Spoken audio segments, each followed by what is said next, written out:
मराठा समाजासमोर असं कुठलंच आव्हान नाही आणि असण्याचं काही कारण पण आव्हान तर माझ्या मताने त्यांच्या पुढे उभा राहिले. कारण आम्ही ना महायुतीला निवडून द्या म्हणलो ना महाविकास आघाडीला. आपला अजेंडा स्पष्ट आहे. एवढे वेळेस पाडा उभा करण्यापेक्षा पाडण्यासुद्धा खूप मोठा विजय आहे. जो सगळ्या सोयरीचा अंमलबजावणीच्या बाजून असो, मराठा आणि कुणबी एकाच्या कायद्याच्या बाजून असो, याला समाजानं सहकार्य करावं. आपल्या लक्षात एक गोष्ट असली पाहिजे, मुलं डोळ्यासमोर ठेवून आणि आरक्षण डोळ्यासमोर ठेवून मराठा समाजाने यावेळेस ताकदीनं काम करायचं आणि मराठा समाजाला इशारा कळालेला मराठा समाज बरोबर करतो. उमेदवार तुमच्या स्वागताला येत आहेत, सत्कार करतायत. वंचितचे उमेदवार होते, काँग्रेसचे उमेदवार होते, सत्कार स्वीकारला त्यांचा तुम्ही? नाही, मी नाही ओळखेल त्यांना कोण होती ती. गर्दी दिल्यास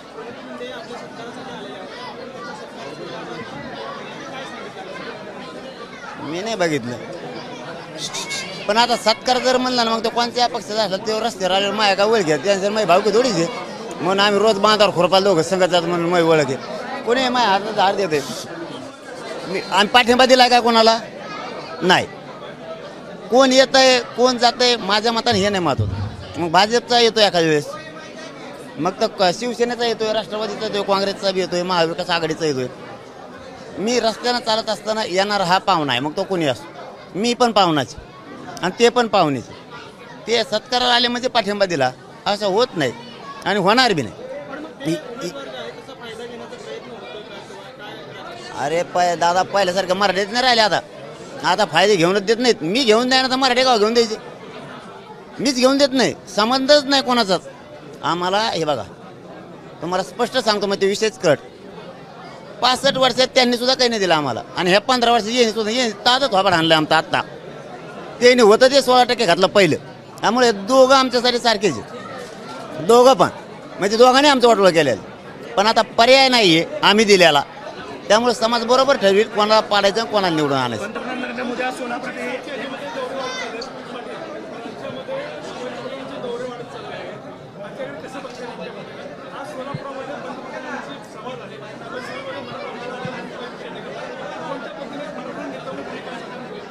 त्यांचे दौरे पडत, मी का दौरे टाकणार नाही त्यांचे. पण हे खरं आहे, मोदी साहेबाला इतक्या सभा महाराष्ट्रात घेण्यात कधी गरज नाही पडली.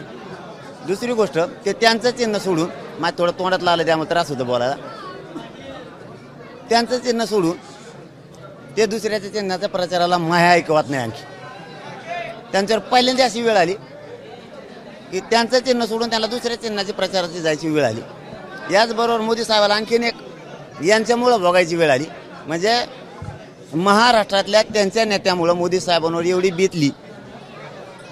बाकीच्या राज्यात काही राज्यात 88 उमेदवार तरी एकाच टप्प्यात निवडणूक. महाराष्ट्रात 5 टप्प्यात टाकली आणि 5ही टप्प्यात त्यांना मोदी साहेबालाच आणायचे. एवढे हाल मोदी साहेबाचे फक्त स्थानिकच्या भाजपच्या लोकांमुळे झाले. मी म्हणलो होतं मराठ्याला खेटू नका, मी म्हणलो होतो मराठ्याला खेटू नका. तीच चूक त्यांचे स्थानिक नेते करते. आत्ताही माझ्या गोरगरीब मराठ्यांवरती जे लेकरं आरक्षण मागतात, जे कष्टकरी माझे मायबाप आहेत, त्यांना वाटतं माझं लेकरू कलेक्टर व्हावं, डॉक्टर व्हावं, IAS IPS दर्जाचा अधिकारी व्हावं. ते मायबाप माझं आरक्षण मागतो. त्या गोरगरीब लोकांवरती जे शेतात कामाला जातात यांच्यावर गुन्हे दाखल केले काही नसताना. MPD सारखे गुन्हे, महिलांवरती गुन्हे, सामान्य माझ्या गोरगरीब मराठ्यावर गुन्हे, आरक्षण असून दिलं नाही. ही भोगायची वेळ फक्त स्थानिक नेत्यांमुळं मोदी साहेबांवरती आली.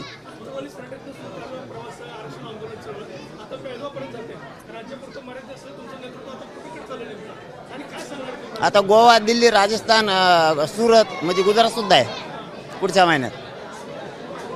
देश त्यांचा थोडा आहे, माझ्या जनतेचा आहे. मोदीजींनी या सभेत असं म्हणाले की OBC आरक्षण असेल, SC ST आरक्षण असेल, हे सगळे आरक्षण काढून अल्पसंख्याकांना देण्याचं काँग्रेसचा घाट आहे. आपण आरक्षणाचा अभ्यास करताय, असं वाटतंय कुठेतरी की काँग्रेस अशी भूमिका घेते की सगळ्यांचं आरक्षण काढून फक्त अल्पसंख्याकांना देते, की मोदी फक्त वेगळं राजकारण करताय याच्यामध्ये?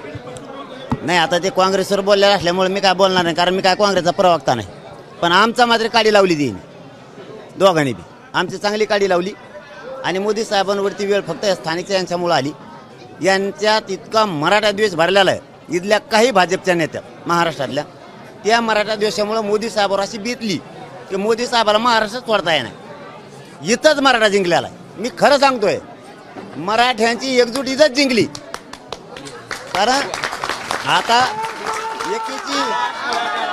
एकीची भीती निर्माण झाली. फक्त मताची भीती वाढली पाहिजे मराठ्यांना. माझी एवढीच विनंती. असं पाडा पाडणाराला 5 पिढ्या उभा नाही राहायला पाहिजे. पुन्हा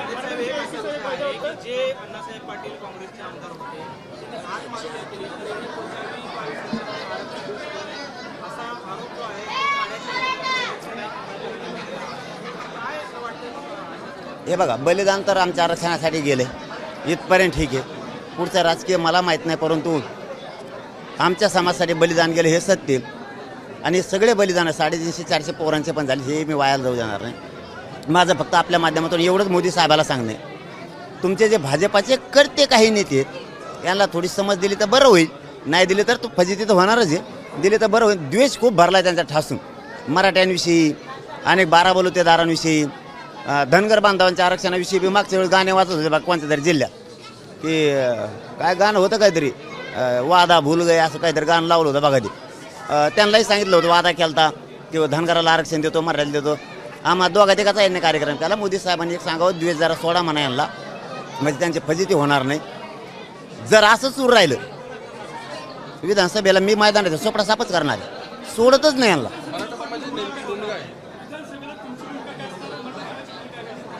माझा राजकारण मार्ग नाही, मला राजकारण करायचं नाही. पण सगळ्या स्वरीचा अंमलबजावणी आणि मराठा आणि कुणबी एकच कायदा जर पारित आता आचारसंहिता संपल्यावर नाही केला 6 जूनच्या आत, तर 288ला आम्ही येत आणि मैदानात मी स्वतः असणार. राजकारणात नाही, पण मी देणार समाज बनवणार आहे. मग त्यात मुस्लिम समाज आहे, मराठा समाज आहे, दलित समाज आहे, 12 बलुतेदार आहेत, लिंगायत समाज आहे, त्याच्यामध्ये धनगर समाज आहे. आम्ही एवढे बेकाल होतो, यांचा उलटा सुलटा कार्यक्रम लावला म्हणून समजा. आता त्यांचीच फजिती चालली, मी काय करू बघू. माझा समाज नुसता सोलापूर नाही, पूर्ण महाराष्ट्रातल्या मराठा समाजासाठी सांगितलेलं आहे की ही निवडणूक मी याच्यात नाही आहे, ही समाजाच्या खांद्यावरती आहे. तुमच्या लेकरं डोळ्यासमोर ठेवा आणि आरक्षण डोळ्यासमोर ठेवा. जो सगळ्या सोयरीच्या अंमलबजावणीच्या बाजूनं मराठा आणि कुणबी याच बाजून असेल त्याला सहकार्य करा. पण उभा राहण्यापेक्षा पाडण्यात खूप मोठा विजय. यावेळेस असं पाडा की त्याच्या 5 पिढ्या तरी पुढच्या कधीच उभा नाही राहिल्या पाहिजे, इतक्या ताकदीनं पाडा. मराठ्यांच्या मताची भीती पाहिजे. याच्यात नाहीच दिलं, मी कधीच म्हणलो नाही याला मदत करा आणि त्याला करा, कोणत्याच पक्षाला करा. अपक्षसुद्धा आम्ही दिला नाही, आमचा पाठिंबा पण कोणाला नाही. पण जर दिलं नाही तर मात्र विधानसभेला आम्ही मैदानात. मराठा समाजाचे काही कार्यकर्ते भाजपमध्ये आहेत, काही काँग्रेसमध्ये आहेत, त्यांना काय सांगाल? तिथं कीड लागली ना आम्हाला गोरगरिबाचं आमचं कल्याण त्यांच्यामुळे व्हायला. ही कीड लागलेली जी आहे ना, हिला धुतो आम्ही उघड्या पडायला लागले. आता ही लोकसभा आमच्यासाठी अशी मानली, आम्हाला नेमके चेहरे दिसलेत कोण कोणाचा, नेमका जातीचा आहे का पक्षाचा आहे. ह्यो या 1.5 महिन्यात कुणकड पळालाय, जातीच्या बैठकाला पळाला का, जातीचे कामं करायला पळाला का, नेत्याच्या पॉम्पलेट घेऊन पळत होता. ह्यो जातीला बाप मानतोय का आणखीन नेत्यालाच बाप मानतोय, हे उघडे पडलेत. हे आमच्यासाठी विधानसभेलाही चांगलं झालेलं आहे. आम्ही समाजाच्या बाजूने, समाजाला चांगला संदेश गेलेला आहे. समाजाला कळतंय कोणाला पाडायचं, कोणाला निवडण्याचं. माझ्या गोरगरिबाला न्याय दिवशी मी हटत नाही. पण इथल्या भाजपाच्या काही नेत्यांनी मराठ्यांचा द्वेष केला म्हणून मोदी साहेबांवरती वेळ आली. मोदी साहेबांनी यांच्यावर बारीक लक्ष ठेवून मराठ्याचा द्वेष सोडून द्या म्हणा, नाही तर पुढच्या काळात पुरा सोपडा साफ करून आम्ही स्वतः मैदानात राहणार. नाही, मी नाहीच आहे ना, मी नाहीच आहे. माझी स्पष्ट भूमिका आहे. मी जे भाषणात बोलतो ते जीवनात बोलतो. मी अंधारातून काड्या नाही करत. याला मतदान करा आणि त्याला करा, कोणालाही करा. ज्याला पाडायचं त्याला तुम्हाला पाडा, पण लेकरं डोळ्यासमोर ठेवा ना, आरक्षण डोळ्यासमोर ठेवा. मताची ताकद दाखवा. पाडण्यात खूप मोठा विजय. धन्यवाद. एबीपी माझा, उघडा डोळे बघा नीट.